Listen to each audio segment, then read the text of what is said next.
Global dollar standard was put in place by a series of accidental events that were very fortunate for the United States because it gave us an advantage over the rest of the world.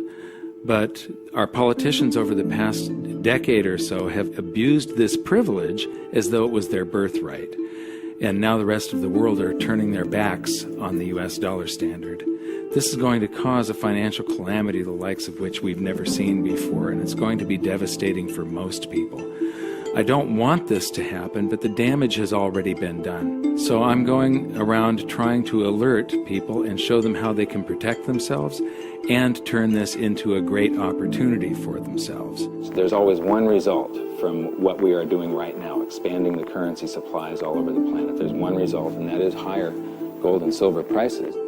I love America, at least the America that the Founding Fathers created, and I'm hoping that people get interested in this so that they'll see that what made America great is the answer to our problems, to get back to free markets, free people, and sound money. Our own history proves that this is the road to maximum prosperity. We are entering a period of financial crisis that is the greatest the world has ever known. The wealth transfer that will take place during this decade is the greatest wealth transfer in history. Wealth is never destroyed, it is merely transferred, and that means that on the opposite side of every crisis there is an opportunity. The great news is that all you have to do to turn this crisis into your great opportunity is to educate yourself. I believe that the best investment that you can make in your lifetime is your own education. Education on the history of money, education on finance, education on how the global economy works, education on how all of these guys, the central bankers, the stock market, how they can cheat you, how they can scam you. If you learn what is going on and how the financial world works, you can put yourself on the correct side of this wealth transfer. Winston Churchill once said that the further you look into the past, the further that you can see into the future. This program is all about creating your own crystal ball, being able to gaze into the future, being able to change this crisis, the greatest crisis in the history of mankind, into your great opportunity.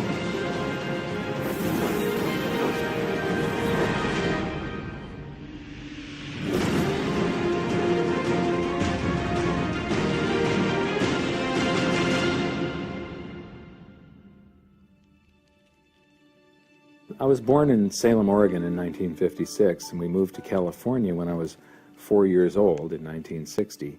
But when I went to school, it was obvious after just the fourth grade that there was something different with me. And by fifth grade, I was in remedial classes, and it turned out that I was dyslexic, and teachers were not taught to recognize that back then. I was always falling behind everyone else. When I would get a teacher that would lecture instead of making us read out of books, I would just absolutely excel. I suddenly went from the dumbest kid in class to the smartest kid in all of the periods of that class. But the result was that, after a while I was in every single remedial class, and I just couldn't take it. And in 10th grade, I dropped out, middle of 10th grade, and I've never been back to school. I often say that in every crisis there's an opportunity, and in this case, the handicap of dyslexia has also been a blessing. Because I couldn't learn out of books and I couldn't take notes, I just had to remember everything. And I have the ability to, my brain's wired a little bit differently. I have the ability to look at a chart today, and I know how it relates to a chart that I saw 10 years ago. But it was back in about the year 2000 when Steve Jobs of Apple introduced OS X. The world of books opened up to me, built right into the operating system, was a text-to-speech program.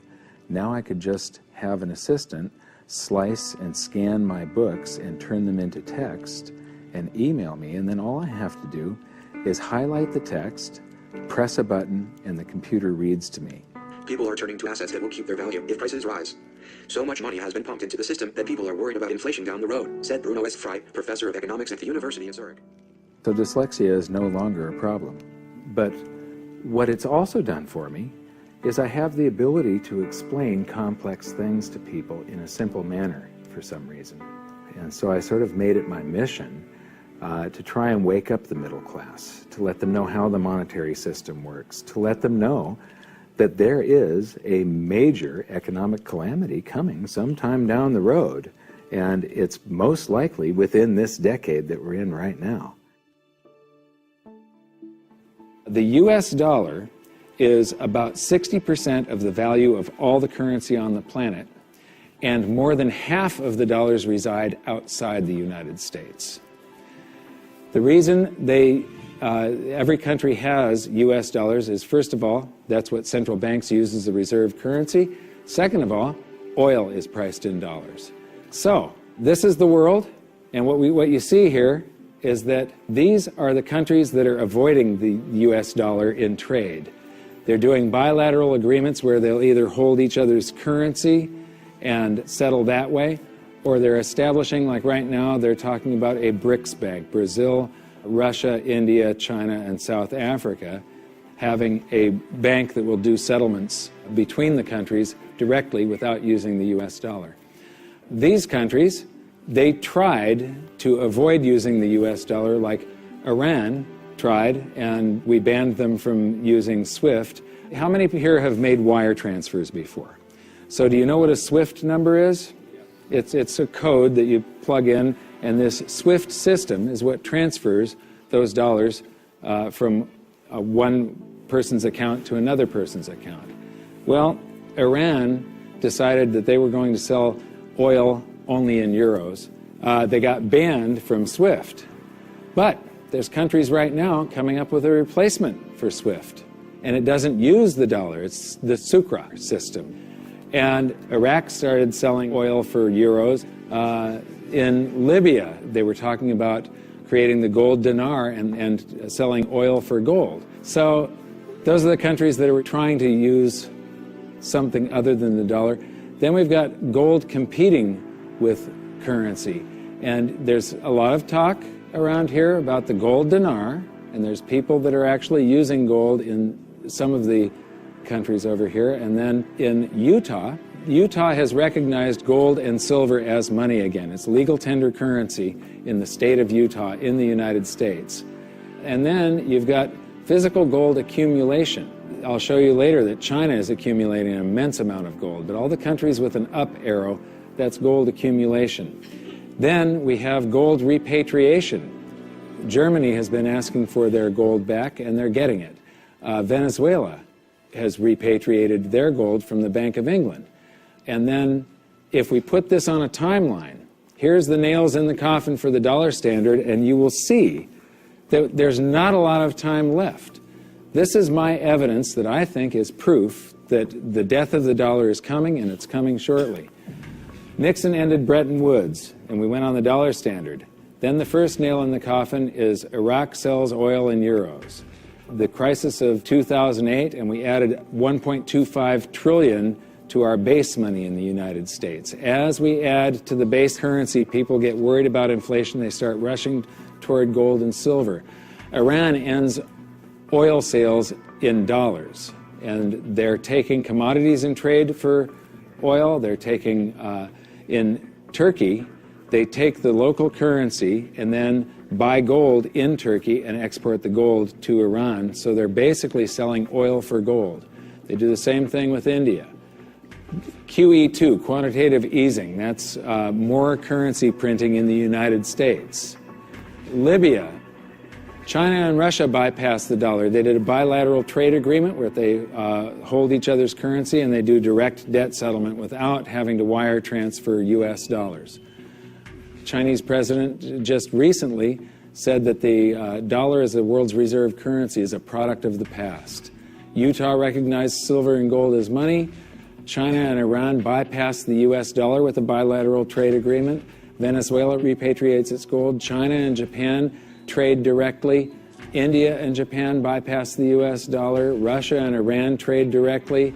Iran sells India oil for rupees and commodities. China and Brazil trade directly. Swiss citizens demand gold repatriation. African countries ban the dollar. In Zambia, you can go to jail if you use US dollars. Quantitative easing number 3. They have announced at the Federal Reserve that they're starting with $40 billion of currency that they're creating each month, and now it jumps to $85 billion. That's more than $1 trillion a year. And remember, it took 200 years to go from no dollars to 825 billion, and now they're going to create $1 trillion every year. Iran trading energy for gold. Singapore removes tax on money. Germany repatriates 150 tons of gold from the New York Fed. The citizens of Netherlands demand gold repatriation. Ecuador repatriates part of its gold reserves. Austrian citizens demanding gold repatriation. China acknowledges fundamental market shortage of gold. And now the Fed is increasing the rate of printing. I said from 40 to 85 billion every month, just over $1 trillion per year. So those are the nails in the coffin for the dollar standard. And if you noticed, they're all speeding up and they're all happening right now. You don't have a whole lot of time. And if you wait too long, then the opportunity is gone. It's going to fail. Why is the dollar sacrosanct? Why is it not going to happen to the US dollar? Well, it will. People think, oh no, it's high technology, or we have computers now, or the internet. And these are ridiculous arguments. The truth is, all fiat currencies have failed, and there's no reason why this one won't. What worries me again so much is that it's a global situation. And so it's going to cause problems on a global basis. And it's a trust breaking down. And you're already seeing the trust breaking down, as I said earlier, because you're seeing different countries exchange directly with each other's currencies, circumventing the dollar. You're seeing that in oil. You're going to see it more and more. And people are just going to opt out of the dollar.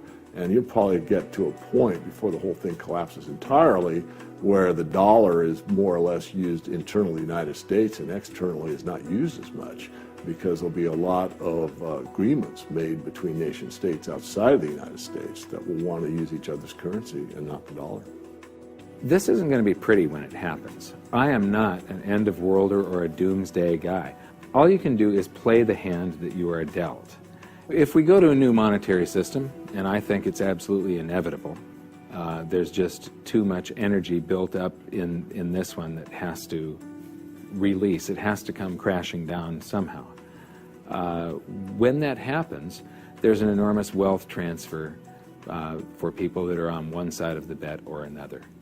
And people don't realize that whether they think they are making a bet or not, they are making the bet. They are involved. This wealth transfer affects everybody, whether you want to participate or not. If you're holding paper assets and paper currencies, you have bet one direction. If you're holding gold and physical assets, you've bet the opposite direction. So these are changes in Chinese holdings. They are accumulating gold. They are getting rid of U.S. Treasury bonds. This is gold held in China. The green line is the cumulative gold. That's on this side, this scale. So it's gone from about 700 tons to almost 6,000 tons just since the year 2000. So this is their central bank holdings. This is their mine supply. But this is, and my researcher put all of this data together. You're the first people to see this. This is the amount of gold flowing through the Hong Kong exchange that goes into China. And the past couple of years here, they have ramped up their buying. They know that the dollar standard is coming to an end, and they are protecting themselves, and you're probably going to see gold-backed renminbi someday, the yuan. So this is an interesting chart. Change in global influence. So this is the correlation to this basket of currencies. This basket of currencies, if you add them all up, they're trading up or they're trading down. And this was pre-crisis, so it's before 2008. So this is from the International Monetary Fund. It's their data. So from 2005 to 2008, this is the correlation of, you know, if that basket of currencies was trading up, the dollar was probably doing about the same thing as what it's saying. The Chinese renminbi, a little less so. And then this is today. The US dollar is done for.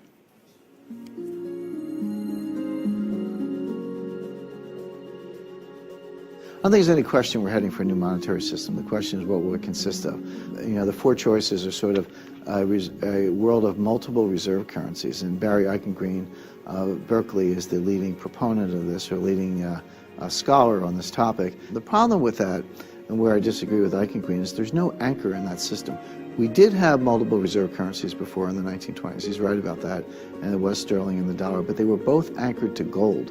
And in the post-Bretton Woods world, since 1944, it's been one reserve currency, which is the anchor, and it was anchored to gold until 1971. Since then, the dollar has been detached from gold, but all the other currencies are still linked to the dollar.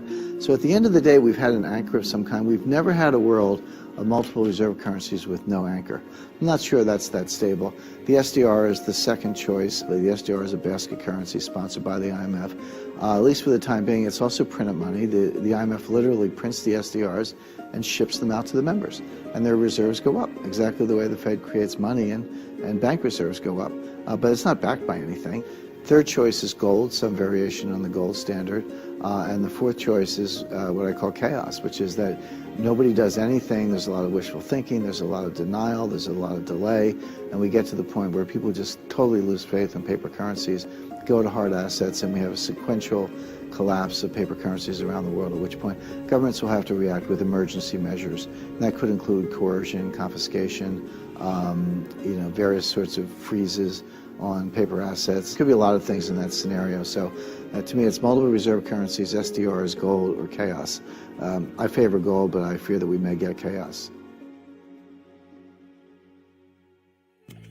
I've talked about every 30 to 40 years the world has a new monetary system. And the thing is that over the years, governments and the banks have basically screwed us more and more and more. And these new currency systems are always created by the same idiots that created the last one that fell apart. It's the big banks, it's the central banks, and it's governments that are creating these new systems each time.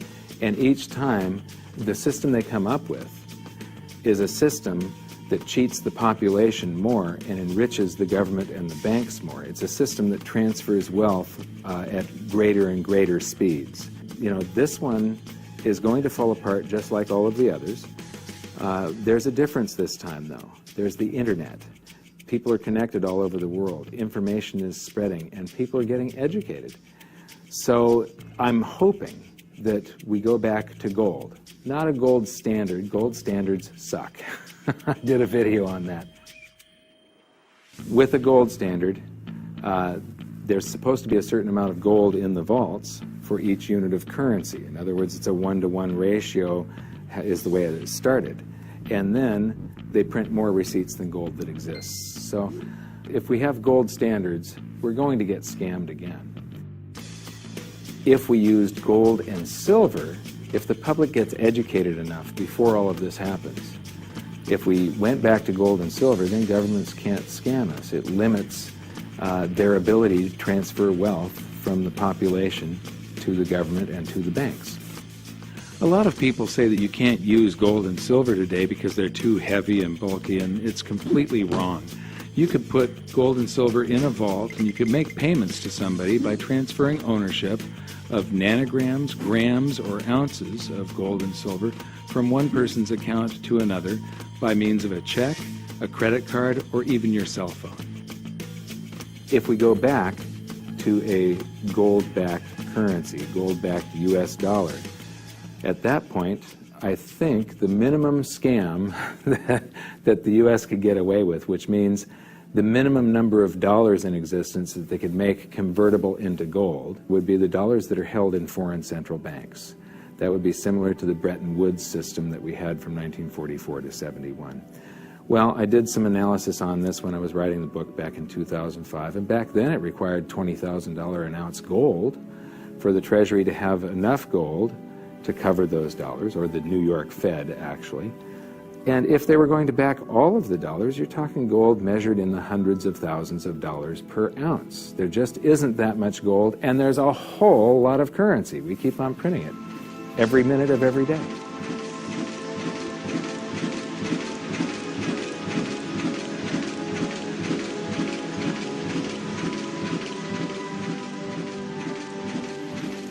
This is gold and how it accounts for a currency supply.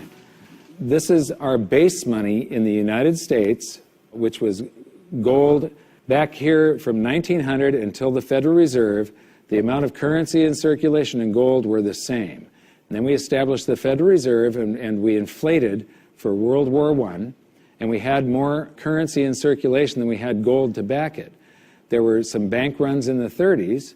Then Roosevelt unpegged the dollar from gold, and gold's value rose from $20 an ounce to $35 an ounce. And when it did, the value of the gold held at the U.S. Treasury rose to meet the value of all the currency that was printed in the meantime.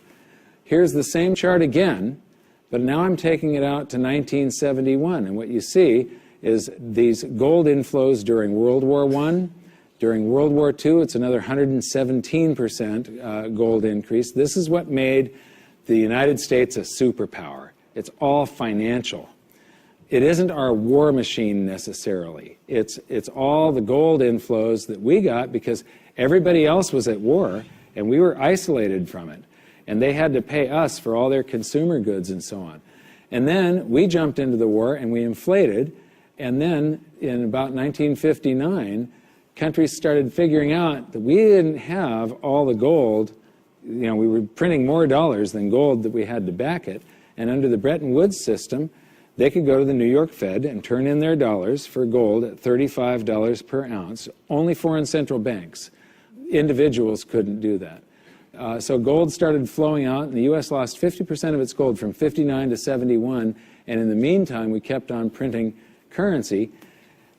If this had continued until it got down to zero, if there was one more dollar out there that laid claim to gold, that came in and said, we want our gold for a currency, and there was no gold to back it up, the entire world monetary system would have come crashing down. So Nixon had to take us off of the Bretton Woods system, the last vestiges of the gold standard in August 15th of 71. So here's the same chart again. There's the first chart and the second chart to 71, and now I'm taking it out to 85, and I'm adding a second line here.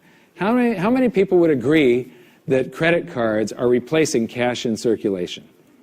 Yeah? Credit cards, you use your credit card more and more every year, right? You use cash less and less.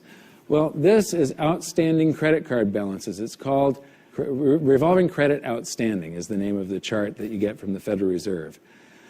When you charge something on a credit card, you create currency. The bank didn't actually loan you anything. They invented numbers. And then they have the gall to charge you interest if you don't pay those numbers back on time. So the thing is that the merchant that you're paying, the restaurant or the grocery store, that merchant's checking account can't tell the difference between the credit dollars that you created or the cash dollars that you pay them. So to that merchant's checking account, it all looks the same. And those dollars that you created stay in circulation until somebody saves them up and pays down credit card debt. So unpaid credit card balances I include as part of the cash in circulation.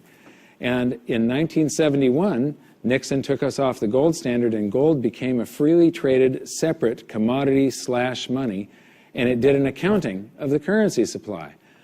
There was quite a while here where we could have gone back on the gold standard. The value of the gold at the Treasury exceeded all the dollars printed from George Washington to Jimmy Carter.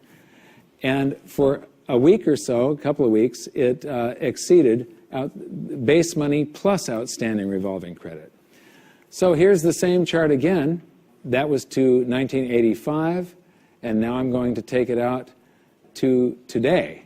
And so there's that 1980 peak where it shot past base money and base money plus outstanding revolving credit. And then we get to the crisis of 08. And Ben Bernanke, oh, by the way, instead of billions, we're now measuring in trillions. So we started in millions, and then it went to billions, and now it's trillions. So we did the bailouts and all the quantitative easings, and that's what the currency supply looks like today. And then they announced quantitative easing 3, which is that $85 billion a month that they're creating, and they think they're going to have to do it until about 2015. So here's the projection for gold covering the currency supply today would be $13,400 per ounce gold for history to repeat and for gold to do the same thing that it did in 1934 and in 1980. And believe me, it shocked people in the 1970s. When gold was $35 an ounce and Nixon took us off the Bretton Woods system, all the economists were predicting that gold was going to go down because now there was going to be no more monetary demand for it. Anybody that said gold was going to go to $100 was considered an absolute lunatic, and it went to $850. It rose 24 times its price. Well, when I wrote my book, we were right here with base money. So base money plus outstanding revolving credit. It took about $6,000 an ounce for history to repeat. Today it takes $13,400, and if you include the same overshoot, remember in 1980 it didn't just cover base money, but it shot past it. $24,000 an ounce gold is what it would require to meet that. Except the Fed has announced that they're going to keep on printing currency until there's lower unemployment and the economy gets back on track. And they think till 2015. So the projected price, according to the Fed and history repeating, if the Fed does this and then history repeats and gold, the public gets afraid of what the Federal Reserve is doing and they rush toward gold and silver to protect their purchasing power, gold would have to rise from there to way up here, and that is $26,000 per ounce gold to cover. If it does the same overshoot, we're talking about $47,000 an ounce gold. Now, I don't even like to measure gold in dollars. If you measure it in a price doesn't mean anything. It's the value. How much can you buy with the proceeds?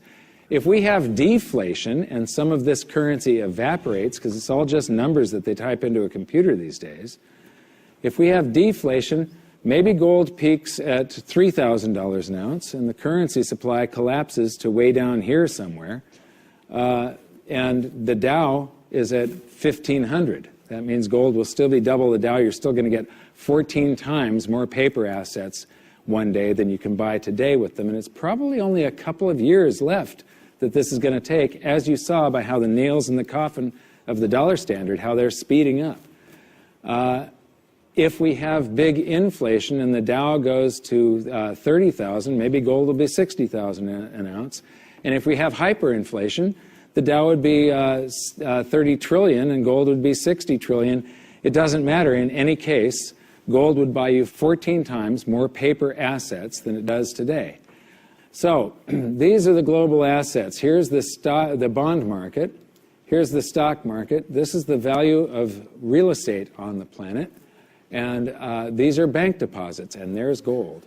Now, that little slice of the pie is going to get a lot bigger in just the next few years, and it's not going to do it by a whole bunch more gold just appearing.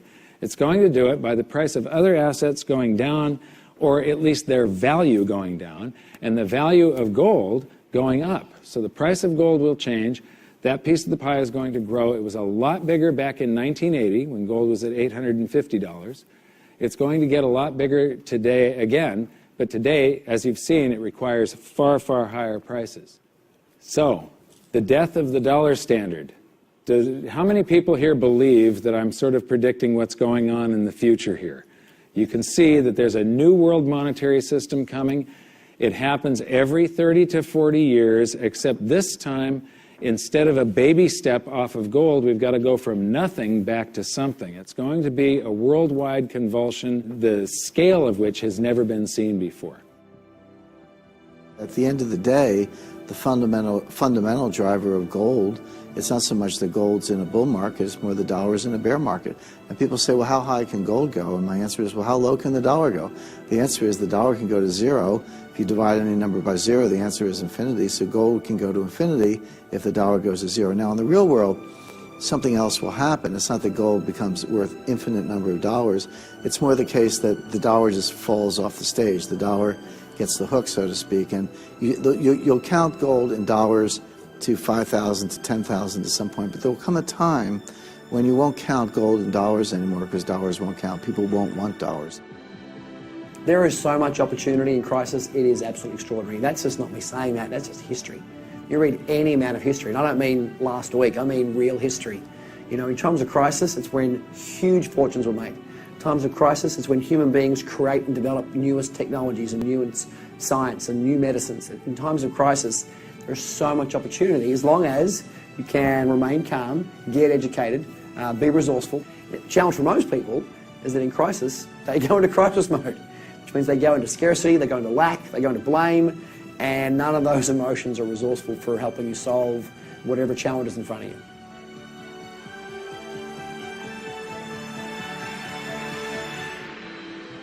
I believe that this is probably the greatest opportunity of anyone's lifetime. There has never been a situation where everything came together just like this. This is the first time in history where all the world's currencies are just fiat currencies backed by nothing.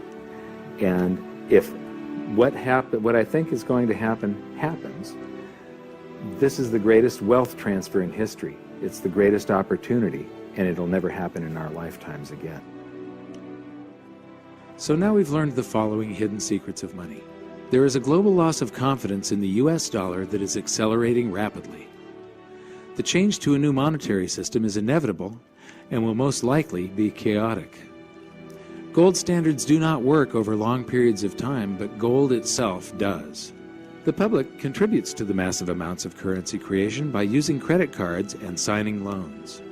Gold has already accounted for the expansion of US dollars twice in the last century and may likely do so again. So that's it for this episode.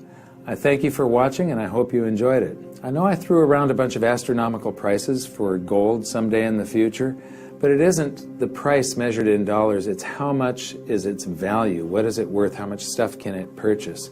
The price measured in dollars, or any currency for that matter, is just a bunch of numbers, and it really doesn't mean anything. There are numbers that are created by the world's central banks, by the commercial bank system, and we're forced to transact in these currencies.